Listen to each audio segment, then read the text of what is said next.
Throwback Thursday, and we have a few throwback Blue Jays stories today, of course. But in the first segment, my goodness, the Houston Astros walked into the Rogers Center on Monday night and delivered a punch right to the teeth of the Toronto Blue Jays. Remember that 6-run onslaught in the first inning?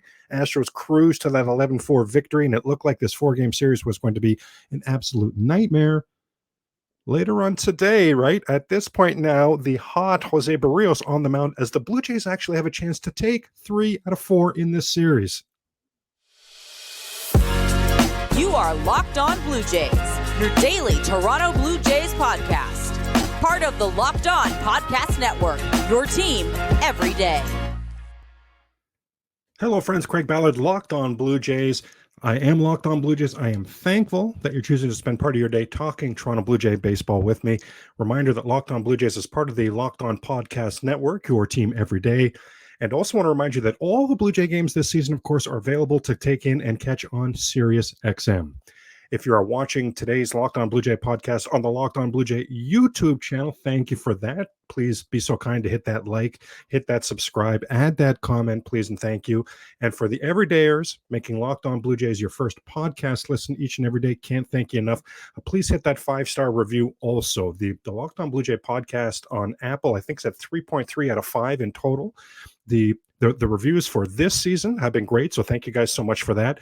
It's previous hosts, I guess, that the fan base wasn't thrilled with, or the product that they weren't thrilled with. So previous ratings on Apple are lower, so would love to get that 3.3 higher if you think it's worthy of it, right? Please and thank you. Wow, very exciting time for Toronto Blue Jays when you're talking about Jose Berrios. Let's get into today's pitching matchup. Jose Berrios, one of the question marks coming into 2023. How ironic, right? It just, this is such a cautionary tale, or is it maybe more accurate to say such an example of how every season, I mean, baseball is all about numbers. It's all about analyzing it, talking about it, deep diving, all that stuff. Yes, so that's always going to be the case. Yes, but maybe going forward, we need to have a little more grain of salt, right? When we look at these preseason things, because who would have thought at the beginning of the season that Jose Berrios would be rocking it for the Toronto Blue Jays? Well, at the beginning of June, Alek Manoah isn't even a Toronto Blue Jay anymore. Like, is that stunning? Is that stunning? Who amongst us saw that coming? I mean, wow. But that Alek Manoah, that's a conversation for a different day. That's part of the bad news of the 2023 Toronto Blue Jays. Jose Berrios smack dab in the good news category for the Blue Jays so far this season. 6 starts in a row, Jose Berrios has lowered his ERA. My goodness, I can't say that's unprecedented or a record or anything along those lines. I'll tell you, I've never noticed something like that before. Like, that just seems incredibly impressive to me. Last season, you remember Jose Berrios had the worst ERA in the league. This season, he's 18th in the league, and with a good start tonight, could actually pass Shane Bieber for 17th. Like, holy, top 20? Worst in baseball last season. Worst in the league. Worst. Now top 20? Jose Berrios, keep doing your thing. Blue Jays 3-1 when Berrios starts at the Rogers Center. Now, that one loss was the last time he was at home. That was that May 18th game against the Yankees. That was the rubber match of that Yankees series. Remember, the Yankees won that game 4-2. Berrios pitched well, gave up that early 2-run home run to Aaron Judge, then really settled in and was great the rest of the day. Blue Jays scoring 2 runs. I mean, not going to win a lot of games that way, right? Now, overall, the Houston Astros have hit Jose Berrios very well, but not the top 3 in their order. And I say top 3, yes, this is very likely not the actual top 3 for tonight's game, considering Jose Altuve is back now. But Mauricio Dubon, Jeremy Pena, and Yordan Alvarez, they are combined 1 for 17 with 5 strikeouts versus Jose Berrios. Holy moly. Again, even if that's not officially the top 3 in the batting order, that's still 3 prominent hitters that Berrios will have to face tonight. So again, Dubon, Pena, Alvarez combined 1 for 17, 5 strikeouts. Rest of the Astros, okay, rest of the Astros, here comes the glass half empty. The rest of the Astros are combined 37 for 123. That's a 301 batting average. So the rest of the Astros have hit Berrios. Now, definitely worth mentioning that Berrios faced this Astros squad back in April, and it wasn't one of those examples where the Astros hit him. He was very good that game. 7 innings pitched, 2 runs on 3 hits. That was the finale of that series as well. I think the Jays ended up losing the game like 8-1. But if you take your mind's eye back to that game, Berrios was awesome. It was like a 2-0 or 2-1 late in that game, and then the bullpen just went boom. Everything just blew up, if you remember, at the end of that game. But Berrios was very good. Jose Berrios' sinker has been significantly better this season. His four-seam fastball control and the location has been so much more consistent this season. Jose Berrios in 2022, he missed his spots badly and often, and so many of those times was right down the middle, right? Right down the middle. 2023, Jose Berrios living on the corners significantly better. You could say he's all the way back. I'm comfortable saying he's all the way back because he's just been so impressive, in particular lately. The walks and the strikeouts, I mean, 2022 was a terrible season for Jose Berrios, but truth be told, the walks and the strikeouts in 2023 are pretty much identical from last season. The difference is the location with the pitches. He's allowed way fewer balls this season to be squared up. That's been the key, right?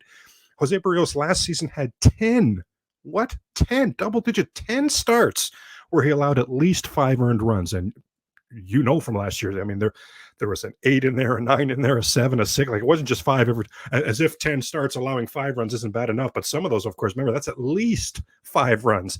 His first start this season was at Kansas City. You remember he was rocked for 8 earned runs in that first game, right? We were all like, oh my goodness, it's the 2023 Jose Berrios as a continuation from the major problem that was the 2022 Jose Berrios. Oh crap. Well, he also allowed 5 runs in that Boston start. So that's 2 starts of his 12 where he's allowed at least 5 runs. I mean, significantly better, right? Last season, Jose Berrios allowed more hits than anyone else in the entire league. This season, he's not even allowing 1 hit per inning. I mean, what stat do you want to look at? What stat do you want to deep dive? It's all got the arrow pointed upwards in 2023 for Jose Berrios. That improved fastball and that sinker have made the always great slurve. Remember, the slurve, even last season, the slurve was excellent, but the fastball and the sinker were very problematic. This season, they've been significantly better. It's made the curve that much more effective this season, and it is his least thrown pitch, his changeup. But man, take your mind's eye to Jose Berrios this season. Hasn't the changeup been so much better in 2023 as well? My goodness. So again, rocked at Kansas City, rocked at Boston. The rest of the season for Jose Berrios, that's 10 starts, 60 1/3 innings pitched, 16 earned runs. That's a 2.39 ERA. That's 3 runs lower than what his ERA was last season. I mean, are you kidding me right now? And in those 10 games, Blue Jays are 7-3. 7-3, and in 2 of those 3 losses, one time the Jays scored 2 runs. We were just talking about it, the Yankee game, and in another game they scored 1 run. I'm pretty sure they lost that game 2-1 actually. So basically, again, we have to be honest, right? He was rocked at Kansas City. He was rocked at Boston. That's very true. That's only 2 of his dozen starts. The other 10, basically speaking, if the Toronto Blue Jays offense did anything, the Blue Jays won that game. That's the level of the turnaround we've seen this season from Jose Berrios. Now, truth be told, he's going to need to be good tonight. Oh my gosh, Framber Valdez on the mound for the Astros. Oh boy. Framber Valdez last season, number 5 in Cy Young voting, led the league with 3 complete games, led the league in innings pitched, faced the most batters last season, yet allowed the fewest home runs. I mean, how does that work, right? Is that impressive? My goodness. Extremely good lefty who the Blue Jays got to miss in that April series. 2.16 ERA for Valdez. That's the 4th best in baseball. I mean, side note, Sonny Gray has the 3rd best ERA in baseball. Blue Jays face him tomorrow. Oh my goodness. Okay. Astros have won the last 5 starts that have been Framber Valdez. He himself on the road this season is 4-0 with a nifty little 2.25 ERA. I mean, is that going to work? Wow. Opponents hitting just 184 versus Framber Valdez on the road. But now some glass half full here. He is allowing 1 home run per start. So hopefully we see at least 1 big fly from a Toronto Blue Jay today. Matt Chapman, oh boy, he is somebody who's been dominated by Valdez to the tune of 2 for 11 with 3 strikeouts. But I want to mention that the double play combo for the Blue Jays, watch John Schneider put Biggio or Espinal at second, but I'm assuming that the double play combination tonight for the Toronto Blue Jays will be Bo and Witt, as well it should be. Now, they're a combined 8 for 17 with a pair of home runs versus Valdez. 8 for 17, that's a 471 batting average. Is that going to work? So we'll look for something from that double play combo today. Now, Framber Valdez faced the Blue Jays in this ballpark at Rogers Center last season, was a 3-2 Blue Jay victory. He allowed 3 runs on 2 hits. Now, hopefully he's facing a different animal tonight in this Blue Jay lineup, especially at the bottom of the lineup. If you take your mind's eye back, if you remember Valdez at Rogers Center versus the Blue Jays last season, that 7, 8, 9, that bottom of the lineup was Espinal, Capra, Vinny Capra, and Zimmer. And believe it or not, there's a Tapia pinch hit in there too. So, oh my gosh, about the weakest bottom of the lineup you've ever seen, right? It's significantly better for the Blue Jays this season. You'll know Valdez is on because you'll see, if he is, you'll see a ton of ground balls. This guy is a ground ball machine. His main pitch is a mid-90s sinker. So when he's living with that pitch at the bottom of the zone, forget it. It's very hard to elevate that pitch. You're hitting that ball in the ground, significantly often, right? That cut fastball and that curve, they're dominant pitches as well. Now, righties will see his changeup, and that is the one pitch that has been hit. It's tough to go up there looking to pick out a changeup, but if you can against Framber Valdez, that is the one pitch that he struggled with.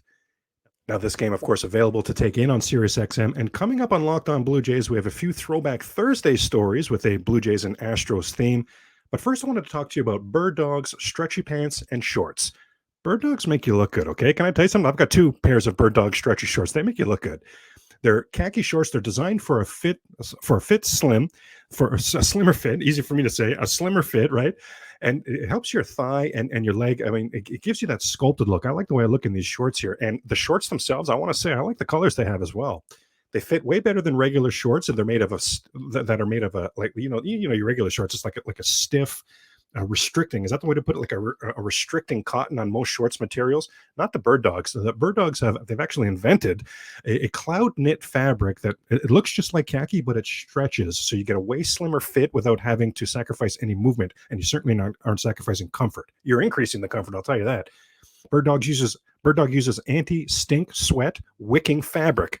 Easy for me to say. Let's do that again. Anti-stink sweat wicking fabric that keeps you cool and dry all day long. Now, if you go to birddogs.com/lockedonmlb and enter the promo code LockedOnMLB, you'll get a free Yeti-style tumbler with your order. That's birddogs.com/lockedonmlb for a free Yeti-style tumbler. Now let's get into some Throwback Thursday stories. Let's throw it back to September 1st, 2019. Toronto Blue Jays hosting the Houston Astros. Same matchup, the same ballpark as we got going in this series, right? Justin Verlander pitching for Houston against the bullpen day for the Toronto Blue Jays. As if facing Justin Verlander not going to be hard enough. The 2019 Blue Jays, they're running a bullpen game against them. Okay, all in told, that was Wilmer Font, Sam Gaviglio, Zach Godley, and Ken Giles.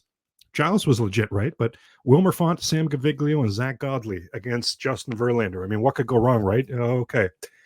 Verlander would author, in this particular game, he would author the 6th and still the most recent no-hitter versus the Toronto Blue Jays. And by the way, Justin Verlander, as a Detroit Tiger, 8 years earlier, authored the 4th no-hitter against the Toronto Blue Jays. I mean, is that incredible?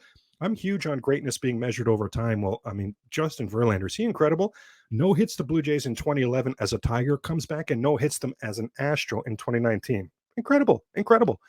Now, if you remember that 2019 team, at the time, it was September 1st, right, of the 2019 season. So by this time, Bo, Biggio, and Vladdy, they'd all been called up to the big league level. They were all hitting 1, 2, and 3 in this game, in fact. Well, Verlander wasn't impressed by the hype of these 3 as they combined to go 0 for 9 with 4 strikeouts. Justin, a couple of lefty first basemen, Justin Smoke and Rowdy Tellez, they hit 4th and 5th. They would go 0 for 8 with 5 strikeouts, or beg your pardon, 0 for 6 with 5 strikeouts. They only put the ball in play once all game against Justin Verlander. And then the rest of the lineup was Randall Grichuk, Billy McKinney, Brandon Drury, and Reese McGuire. And that bottom 4 of the lineup would combine to go 0 for 12 with 5 strikeouts. It was domination, start to finish, top to bottom. Justin Verlander was incredible. All told, that's a complete game. No runs on no hits, 1 walk, 14 strikeouts. Wow. The second batter, Kevin Biggio was the second batter of the game. Verlander walked him. Of course, you could have seen that coming, right? Of course, Biggio walked and then set down the next 26 Toronto Blue Jays. Holy cow. Former Blue Jay Aledmys Diaz, he went 1 for 3 for Houston in that game. George Springer played in that game for Houston as well. He pinch hit. He went 0 for 1. Now, in the top of the 9th inning, the very light-hitting Abraham Toro, who had 2 home runs in the 2019 season, well, that second home run was in the top of the 9th against Ken Giles with a man on to give Houston the 2-0 lead and eventually the 2-0 win. Thank goodness for that, or from a Houston Astros, from a Justin Verlander standpoint, because imagine Verlander might have thrown that no-hitter through 9 innings and not got a decision. They may have had to go to the bullpen in extra innings there. Holy moly. But that 2-run home run and the incredible performance by Verlander would give him the win. That made Verlander at that time 17-5. He would go on to finish 21-6 and earn his 2nd of his 3 Cy Youngs. Just to touch on that 2011 no as well in Toronto. So that was 0 runs on 0 hits, obviously 1 walk. Now just 4 strikeouts that time, but the 1 walk, I mean, what separated that no-hitter from a perfect game? It was the 8th inning. It was a full count pitch, and it could have been called strike 3 as well. So, I mean, Justin Verlander was this close. It was JP Arancibia. It was JP Arancibia of all people. So, I mean, Verlander wasn't afraid of him, right? He was trying to strike him out. I always wanted to talk to Justin Verlander about that pitch selection, because I don't know why he didn't stick with the fastball. Actually, everydayers will remember I spoke to Ben Verlander, Justin Verlander's brother, about that very pitch, this very topic, this exact at bat, and he thought that the call was a pretty good call. It could have gone either way. It could have been strike 3, but probably was a ball. And I think I remember Ben Verlander even saying, yeah, you know what, at the time I remember thinking, don't know why you went with a secondary pitch there. You've been killing it all game. Should have just lit him up with the fastball, especially somebody as light hitting as JP Arancibia. Now, what's incredible, that Arancibia walk, that was with 1 out, and then the very next batter hits into a double play. So Justin Verlander faces the minimum 27 batters that day. Jeez. On the other end of that was Ricky Romero. Now, Ricky Romero got rocked for the Blue Jays that game. The Tigers actually won that game 9-0. One more crazy thing about that game, and Justin Verlander versus the Blue Jays in general, Verlander has made 6 starts at Rogers, and 2 of them have been no-nos. So you'd think, okay, his numbers at Rogers Center are clearly, eye pop emoji. Overall, versus the Blue Jays, he does have good numbers. And does have good numbers. I should say at Rogers Center, he does have good numbers against the Toronto Blue Jays. 3-1 record, 2.55 ERA. That makes sense, right? Pair of no-nos in there. But overall, just 4-7 with the 4.13 career versus the Blue Jays. That's his worst stat line against any other franchise. How incredible! I mean, are we talking extremes here? The franchise that has caused Justin Verlander the most problems, that has hit him the most over his career, is the Toronto Blue Jays. But this guy's got 2 no-hitters against the Toronto Blue Jays. Like, holy moly. Now, if you're talking Throwback Thursday and the sort of the umbrella, the theme we're operating under is Toronto Blue Jays and Houston Astros, well, then you got to be talking Roger Clemens. We touched on this earlier this week. He's very definitely the best player to ever play for both franchises. Roger Clemens was a Toronto Blue Jay for 2 seasons. He amassed a 41-13 record. Jeez, 2 seasons, 41-13. Is that good? 2.33 ERA, just under 500 innings pitched, well over 500 strikeouts. The 2 best seasons of his career for strikeout per innings pitched, in fact, is 10.4 per 9 innings. I beg your pardon, strikeouts per 9 innings. In 1998, his 10.4 strikeouts per 9 innings led all of baseball. He was an all-star both seasons he was with the Toronto Blue Jays.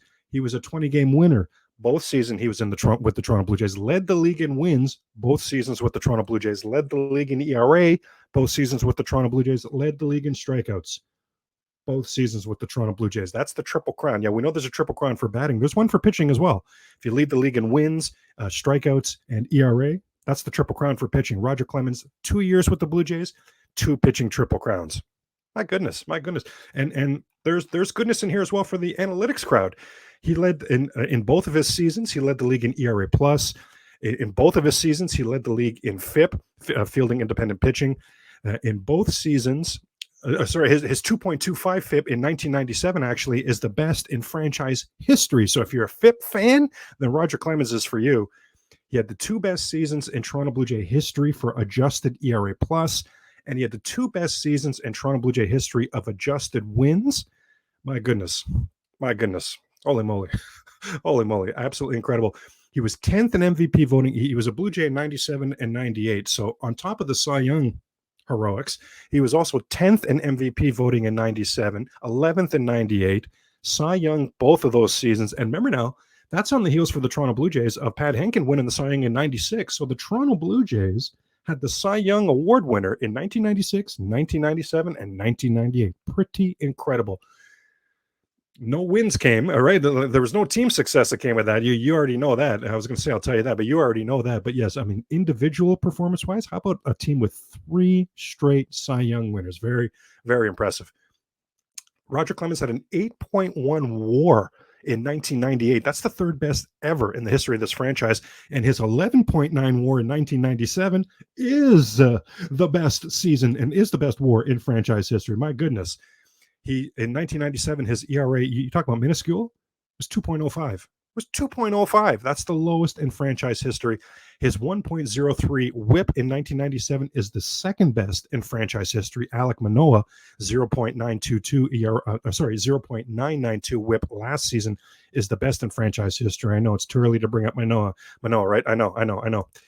6.482 hits per 9 innings. That was in 1988. So about 6.5 hits per 9 innings. That's a franchise record. Now, I will mention that the hound on the mound, Chris Bassett, is on pace to best that this season. That'd be pretty cool. And his 271 strikeouts in 1998, that's the second best in franchise history. And it's second best because his 292 in 1997 is the best. And to be honest with you, no one is even close. Robbie Ray, I think, came within 30 or 40 during his Cy Young in 2021, but nobody's ever been close. And both of these seasons, Roger Clemens out there with 3 complete game shutouts. I don't mean combined. You had 3 complete game shutouts in 97, 3 complete game shutouts in 98. I mean, how many years from now going forward, how long will it be until the Blue Jays amass? Have any pitcher you want. Have them combined to the Blue Jays total another 3 complete game shutouts, right? Does not happen in this day and age. Roger Clemens was stacking them back in the day as a Toronto Blue Jay.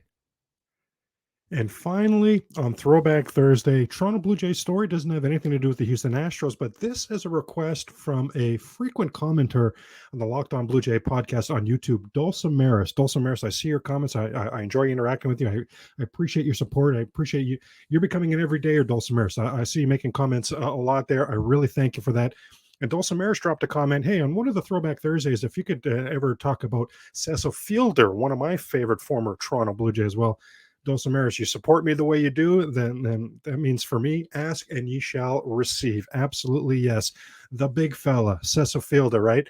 30 games as a Toronto Blue Jay in 1985, 4 home runs. 34 games as a Blue Jay in 86, 4 home runs. 82 games as a Jay in 1987, 14 home runs. 74 games as a Blue Jay in 1988, 9 home runs. Well, Craig, I'm super confused. That's 220 games as a Blue Jay, just 31 home runs. I thought this guy was reputed as a big old bopper.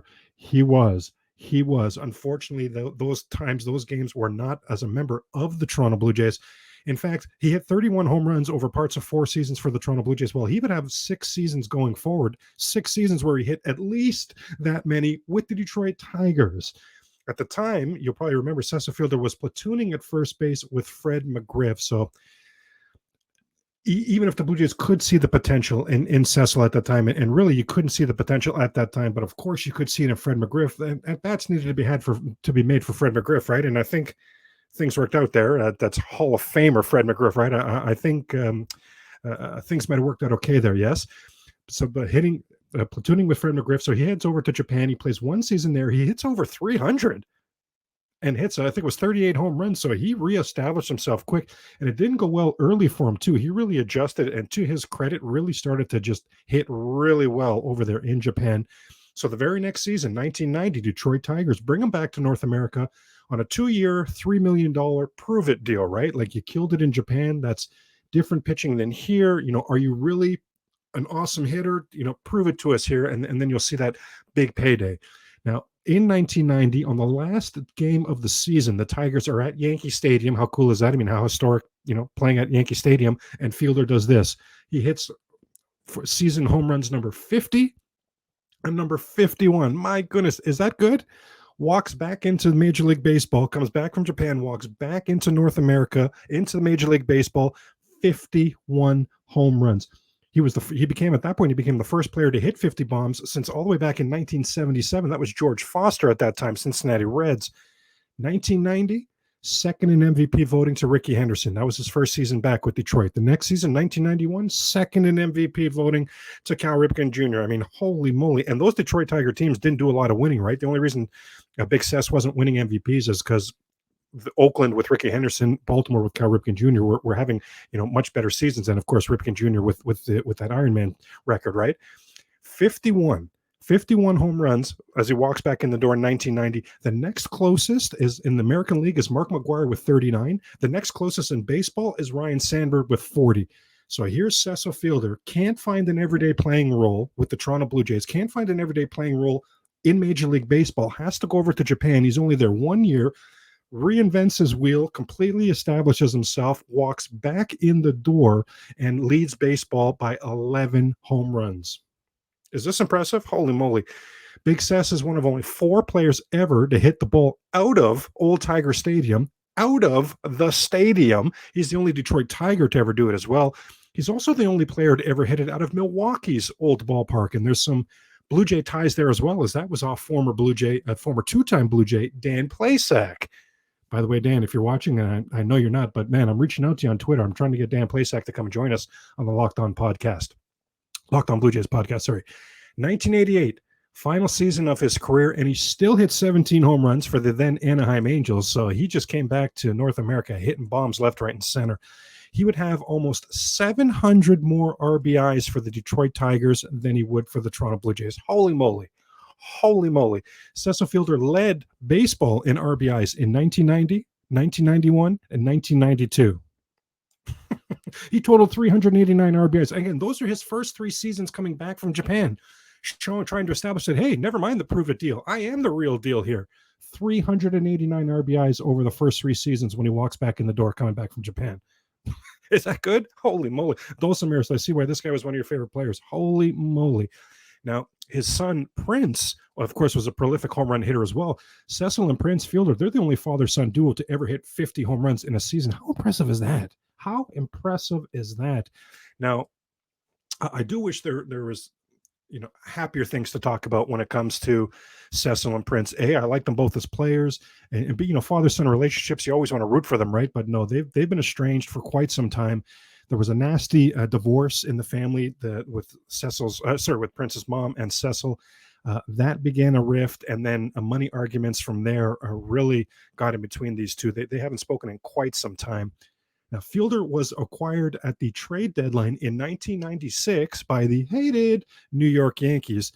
And how many of you remember this as well? Because I know when you think of Cecil Fielder, you think Detroit Tigers, you think a zillion home runs. You may even remember him hitting it out of the stadium in Detroit, out of the stadium in Milwaukee. Well, how many of us remember how good he was for the 1996 New York Yankees, who, by the way, won the World Series, right? He would go 16 for 52 in the playoffs for the Yankees. That's a 308 batting average, 3 home runs, 14 RBIs. And Cecil Fielder was so good for the Yankees during that playoff run, he won the Babe Ruth Award. The Babe Ruth is awarded to the best player of the entire postseason. 1996, Cecil Fielder. He tried to rejoin the Blue Jays in 99, right at the end of his career. And actually, if you remember that, he had a really good spring training. So it was a surprise, but he was traded for Dave Hollins. Dave Hollins was on that 1993 Phillies team, of course, that the Blue Jays repeated as World Series champions against. Now, right after he was traded, though, for Dave Hollins, he was soon thereafter released, and his incredible story, his incredible career was over. It was jam done. Thank you, Dulcimeres, for the comment and the support. And thank you for tuning in today, and I will see you on Locked On Blue Jays tomorrow.